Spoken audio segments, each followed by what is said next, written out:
Toda honra e glória é dada a Ele. Quando você vem aqui, você vem para adorá-lo. Você não vem para adorar homens e nem mulheres. Você não vem para adorar cantores e nem pregadores.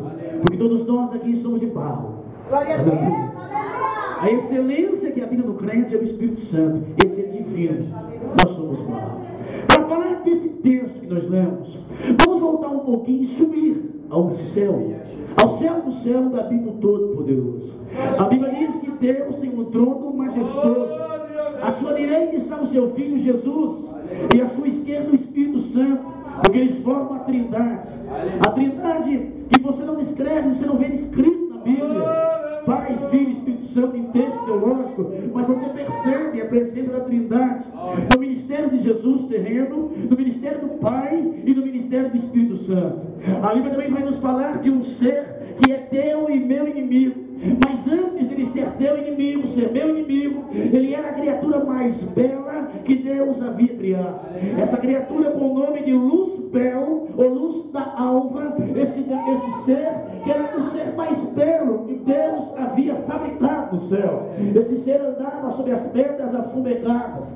Esse ser regia coral no céu. Ele era regente dos louvores do céu. Ele era tão belo, ele era tão formoso que entrou nele algo chamado soberba, algo que destrói a vida de qualquer homem. A soberba tem levado muito crente no fundo do poço, porque muitas das vezes nós achamos que somos pequenos deuses, que nós temos poder e autoridade. Nós não temos, querido. Quem tem é aquele que habita em você, o Espírito Santo. Nós somos pó, somos barro e somos dependentes da glória e da graça dele. Satanás então se rebeliou e se achando belo, ele achou que poderia fazer um trono acima do trono de Deus. Só que ele se esqueceu de três coisas. Ele, sendo criatura, ele não tinha onipotência, ele não tinha onipresença e ele também não tinha onisciência. Mas o Todo-Poderoso tinha e tem esses três atributos que o Pai, o Filho e o Espírito Santo têm. E o Pai deixou que Satanás armasse todo o seu circo. Ele enganou a terça parte dos seres que habitam no céu. 30% dos seres celestiais foram enganados por ele. Veja a persuasão que ele tem de enganar, de seduzir. E se você não estiver revestido do Espírito Santo, querido, você não consegue dizer não para Satanás. Quantos crentes dentro da igreja que já foram provados pelo fogo do Espírito, que já bradam em línguas, que já tiveram experiências tremendas, mas que Satanás conseguiu enganá-los e tirá-los da presença de Deus. Porque o meu e o teu inimigo não é um serzinho pequeno, ele é um ser de alta inteligência. Ele enganou a terça parte e eles foram precipitados ao abismo. A palavra de Deus nos fala no capítulo 1 do livro de Gênesis que a terra era sem forma e vazia. Ponto. Se passam quase 400 anos e vem o versículo 2. Aí vai falar do caos que habitava. Então Jeová, que recebia louvores de Lúcifer, de Luz-Bel, ele decide descer e colocar ordem no caos. Ele vem de um lugar que é vazio, sem forma, escuro. E a primeira providência, haja luz. Ele cria a estrela mãe do sol. Ele cria as estrelas. Ele cria todo o universo. E ele vai pelo poder da palavra criando tudo. Então aprenda, a palavra de Deus pode te colocar de pé hoje, pode mudar a tua situação ainda hoje. A palavra traz avivamento, a palavra levanta, a palavra liberta, a palavra restaura e a palavra traz vida. E pelo poder da palavra, Deus criou as águas, tanto as que estão em cima, as que estão embaixo. Ele foi criando, haja água doce, haja os mares, haja erva verde, haja árvores frutíferas. E por último, Deus decidiu criar um ser. E Satanás está contemplando tudo isso que Deus está fazendo. Então Deus se abaixa, pega um punhado de pó, molha esse pó e faz lama. Desta lama ele vai moldando e faz um boneco. Satanás deve ter ficado preocupado. O que é que o Todo-Poderoso está fazendo? Ele fez um boneco que parece comigo. Tem olhos, mas não vê. tem ouvidos, mas não ouve, tem boca, mas não fala. Aí o Todo-Poderoso se ajoelha e sopra nas narinas do boneco, e o boneco começa a ver, se mexer, levantar e andar. Ele coloca na mão do céu, pega no seu espírito e coloca dentro do boneco, e o boneco se levanta, e a primeira coisa que o boneco faz é dar glória a Deus. Aleluia. A primeira coisa que o boneco faz é adorar ao Senhor. A primeira coisa que o boneco faz é levantar a mão e dizer: tu vives e tu reinas, a ti toda honra, toda glória e todo louvor. Eu imagino que Deus virou para Satanás e falou: tá aí, eu arrumei um substituto e vai me louvar no teu lugar. Satanás deve ter ficado furioso com a coroa da criação, porque o homem foi feito para adorar o Senhor, para magnificar o Senhor. Você não foi feito para se prostituir, você não foi feito para viver no mundo das drogas, no mundo do engano aí fora. Você foi feita, querida, você foi feito, querido, para abrir essa boca que Deus te deu, rasgar teu coração e adorar ao Rei dos Reis, o Senhor dos Senhores.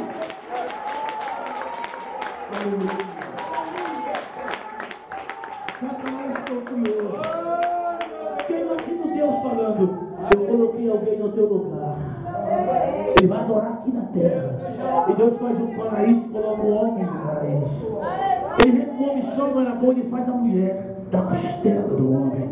Ele coloca o casal no paraíso. No paraíso, irmãos, não tinha velhice.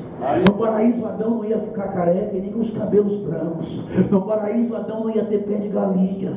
Adão ia ser novo para sempre, não havia morte, querido. No paraíso não era preciso correr e procurar cirurgião plástico para arrebentar aqui, esticar ali, esticar lá, tirar de um lado, tirar do outro, e tudo era perfeito.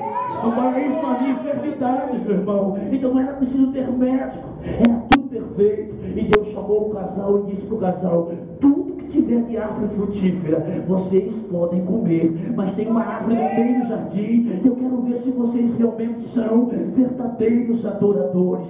Deus tem provado os adoradores, e por incrível que pareça, tem adorador reprovado por Deus, tem adorador que Deus não está se agradando dele. Faça por conta para Deus se agradar da tua adoração.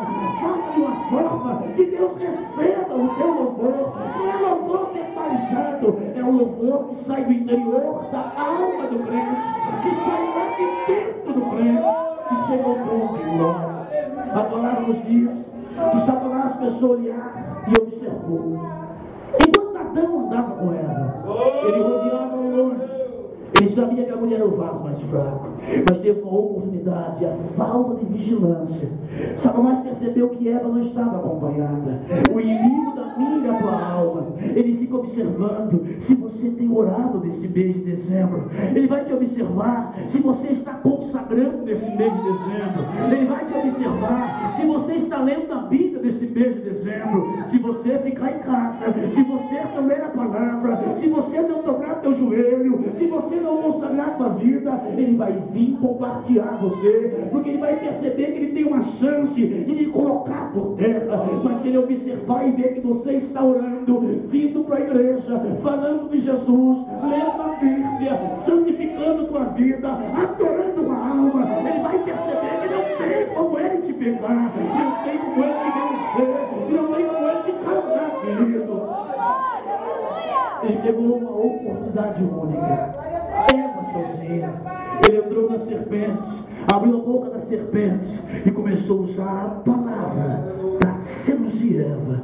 Não é assim que Deus falou? Porque ele usa a Bíblia para nos enganar. Ele começou, não está escrito assim no capítulo tal, versículo tal, mas olha, não é assim não. Olha, se você comer desse fruto, tu vai ser igual a ele. É por isso que ele não quer que tu comas.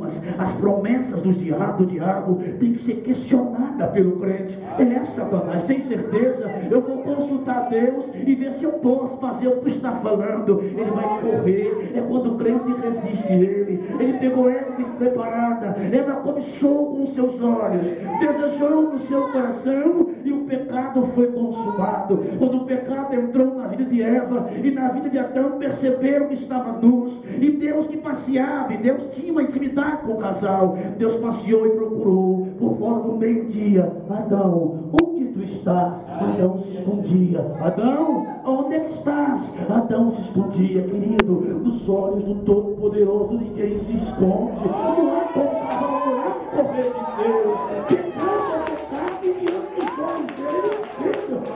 Não adianta tentar correr. Nós temos que correr sim para o altar da palavra.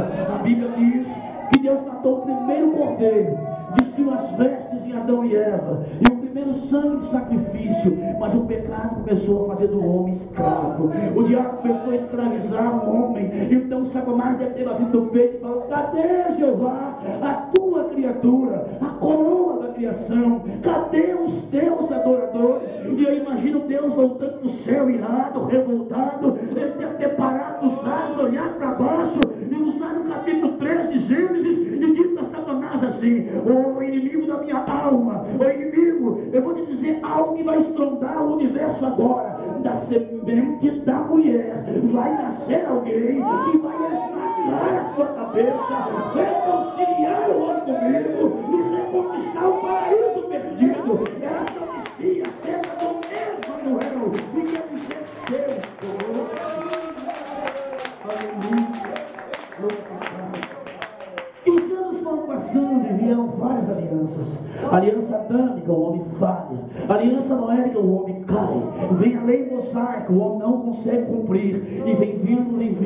E cada vez que nascia algum menino, Satanás ficava preocupado: será esse o Messias? Então Satanás ficou de olho em Moisés, tentou matar todas as crianças, mas não era Moisés. Satanás ficou de olho no filho de Abraão, tentou matar o filho de Abraão, mas não era o filho de Abraão. E os anos vieram passando. Lá no último capítulo de Malaquias, antes daqueles 450 anos de silêncio, Deus está falando no capítulo antes. Ele vai bradar desta forma aqui. Vem Deus e abre a boca falando assim, ó, de restauração: eis que eu vos envio o profeta Elias, que venha e diga grande e terrível dia do Senhor, e converterá o coração dos pais aos filhos, o coração dos filhos aos pais, e os seus pais, para que então venha aquele que há de vir, o Filho do Todo-Poderoso. Satanás ouve isso e fica trêmulo. Aí começa 400 anos de silêncio. O diabo fica tribulado. Deus não fala mais, Deus não vai tratar mais nada. O que vai acontecer comigo? Passam 100 anos, 200, 300, 400, mas esses 400 anos está Deus trabalhando no silêncio, está Deus trabalhando nas miúças. Deus está trazendo um homem chamado Alexandre o Grande, e ele traz o grego para ser o idioma oficial. Logo ele levanta o Império Romano e começa a criar avenidas e começar a liberdade de transporte marítimo. É Deus preparando para o Evangelho ser pregado. E lá no capítulo 1 de São Mateus, o diabo está feliz. Então vem o anjo Gabriel e fala para Maria: tu sois bem-aventurada, porque de ti no teu ventre está aquele que é fruto do Espírito. Oh, igreja, logo o inferno ficou sabendo que Maria estava grávida. O terror ligou a Satanás e Satã: Maria está grávida. José não dormiu com ela, mas eu ouvi a conversa. Quem colocou no ventre de Maria o menino diz que foi o tal do Espírito Santo. Eu imagino que Satanás deve ter ficado arrepiado, trêmulo e apavorado. E algum demônio deve ter dito: é esse aí, aquele da profecia de mais de 3.000 anos atrás. Era Jesus que deixou o seu trono de glória, que despiu-se da sua glória, se vestiu de homem para morrer por ti e por mim, para entregar a vida dele por mim e por ti. Veja, meu irmão, que vale a pena ser cristão, vale a pena dar glória a Deus. Jesus despiu-se de toda a sua pompa de glória, deixou o celestial lugar, onde ele é adorado e venerado pelos anjos. Ele deixou toda a sua pompeia de glória, onde dia e noite ele ouve os anjos falando: santo,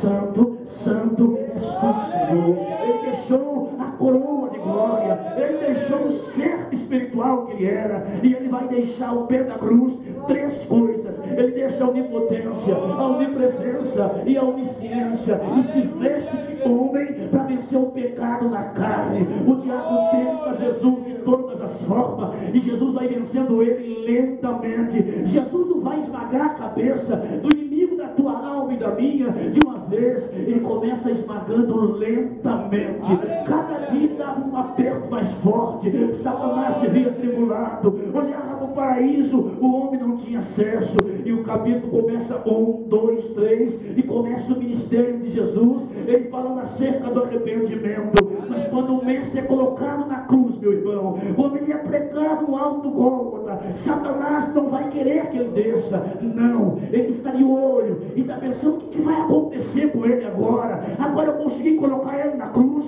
o que é que vem depois? Eu imagino que algum demônio mais sábio olhou para Satanás e disse: olha, eu já ouvi falar que ele vai morrer, mas vai ressuscitar, e quando ele levantar dos mortos, ele vai vir com todo o poder lá em cima e cá embaixo. Oh, glória a Deus! E Jesus respira e entrega seu Espírito. A Bíblia diz que passam-se 3 dias de solidão nesta terra. Amanhã de domingo foi triste, ninguém ouvia falar de Jesus, mas o mundo dos mortos começou um rebuliço terrível. Jesus desceu às partes mais baixas. Enquanto aqui em cima na terra, no mundo físico, a solidão e a saudade de Jesus era grande, no mundo espiritual a coisa começou a tremer.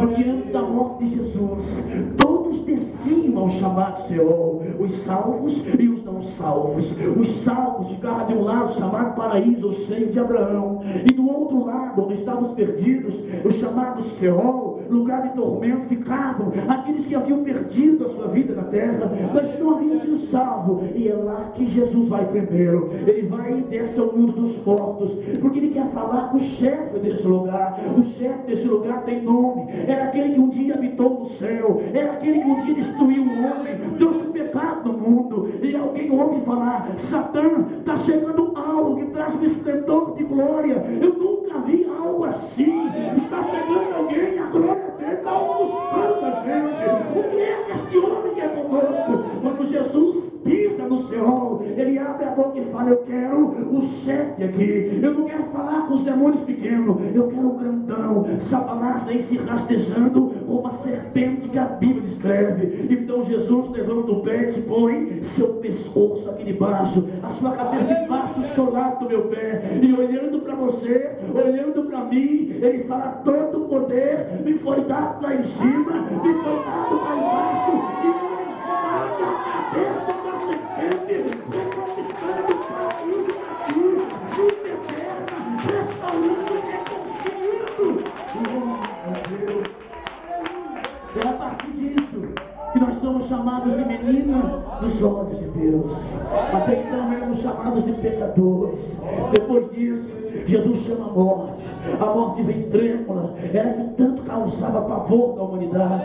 Ele vai vir aqui também, coloca sua cabecinha aqui debaixo do meu pé. A partir de hoje, você não mata mais crente. O crente dorme nesta terra e acorda no paraíso. Era mais uma vitória. Então, querido, o teu Jesus venceu a morte, venceu o inferno. Não tem macumba, não tem feitiço, não tem barreira que vai falar a tua boca que dá glória a Deus. Então levanta a tua cabeça, levanta a tua boca e adora a Deus, o Senhor.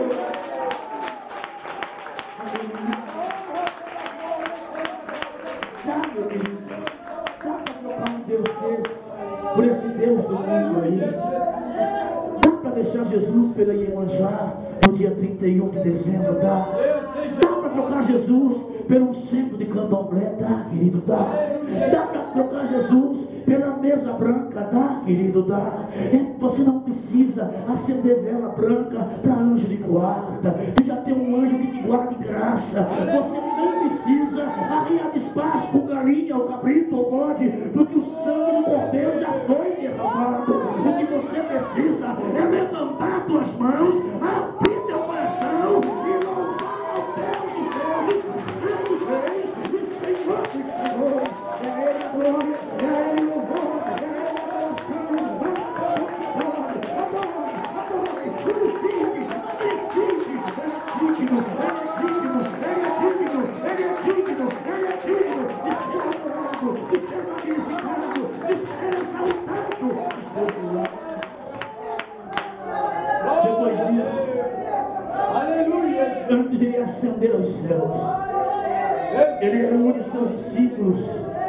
Ele já venceu tudo. Ele já pisou na cabeça da serpente. Ele reúne os discípulos. Está terminando o seu ministério. O Emanuel, Deus conosco, ele reúne e diz: olha, eu fico triste. Eis que eu vos dou poder, autoridade, unção. Eles vão pegar em serpente e não vai causar dano nenhum. Vocês vão expulsar os demônios e as legiões, e em meu nome terão que obedecer. Expulsarão as enfermidades, elas terão que sair do meu nome. Eles estavam tornando o poder. E ele chega aos discípulos e fala: o que eles falam de mim aí fora? Aí Pedro fala: alguns dizem que tu é Elias, outros dizem que tu é um profeta grande. Aí Pedro se levanta do meio dos apóstolos. Pedro é um crente daquele explosivo, mas ele é um crente pentecostal, aquele crente que não cala a boca no público, da glória de Deus, aleluia. Pedro deu um pulo na cabeça e falou: mas tu és o Filho de Deus. Aí Jesus estufa o peito, olha para Pedro e fala assim: Pedro, bem-aventurados sois vós, que não foi a carne nem o sangue, mas o meu Pai que te revelou. E vou lhe dizer, Jesus põe uma vírgula, bate no peito e fala: Pedro, e tu és Pedro, mas sobre esta pedra, eu, Jesus, eu vou edificar a minha igreja. É a primeira vez que a palavra igreja aparece na terra, porque igreja foi feita para adorar, igreja foi feita para magnificar o nome do Senhor. São representantes dele nesta terra. Abra a tua boca e adora, glorifica, magnifica, santo nome, fale línguas, profetiza, tem liberdade, assim, Deus,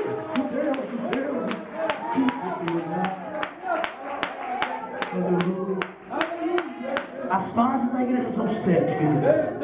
A primeira fase da igreja é a fase da igreja primitiva. Ela evangeliza o mundo em poucos tempos. A segunda fase da igreja é a fase da igreja perseguida. Nessa fase, o diabo já tinha perdido, porque Deus havia reconquistado o paraíso. Então ele começa agora a guerrear contra a igreja. Mas lembra de uma coisa: Jesus prometeu: as portas do inferno não irão prevalecer contra a sua igreja. Igreja não são as paredes de concreto, querida. Igreja não é esse piso aqui, não é. Não é aquelas portas de aço, também não é. Não é aquela placa ali na frente, também não é. Você é igreja, eu sou igreja, os irmãos são igreja, e as portas do inferno não irão prevalecer contra você, igreja.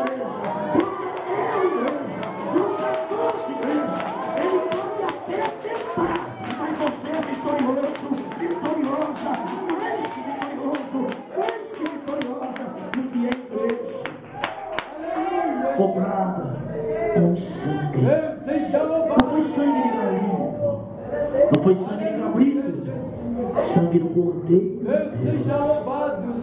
A terceira fase é a fase de Sardes da igreja, mais ou menos. Já você vai lutando. A penúltima fase da igreja, a antepenúltima, é uma fase onde se inicia o catolicismo romano.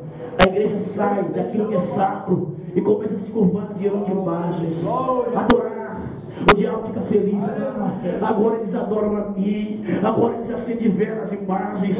Mas tem uma fase chamada Filadélfia.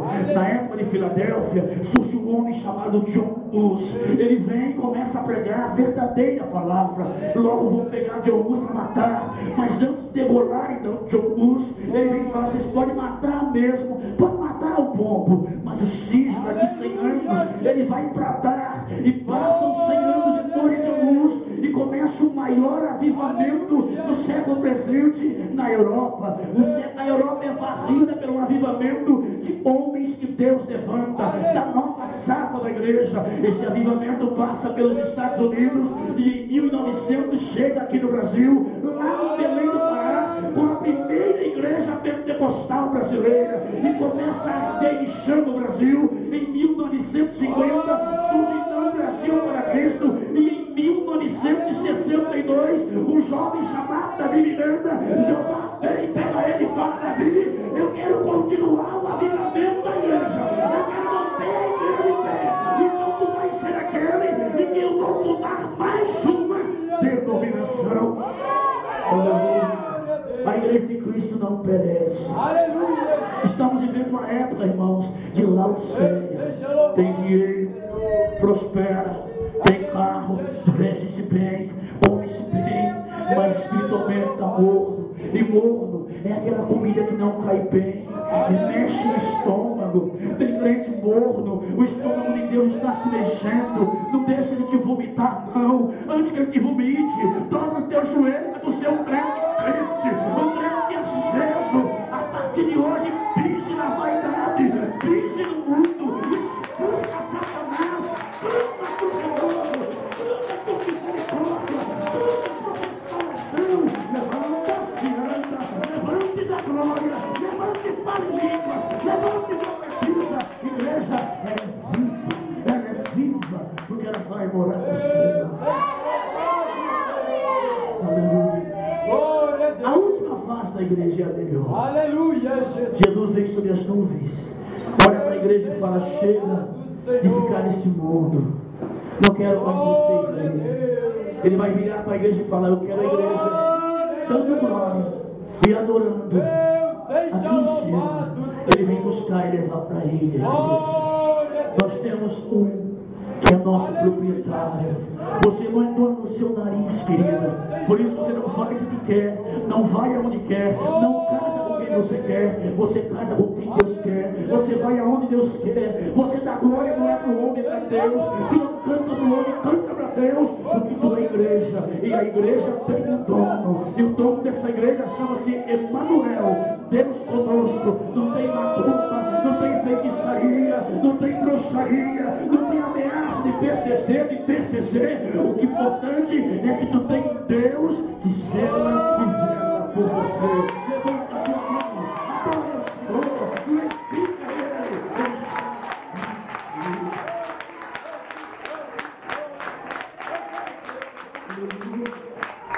É por isso que o Espírito Santo tem ciúme da gente.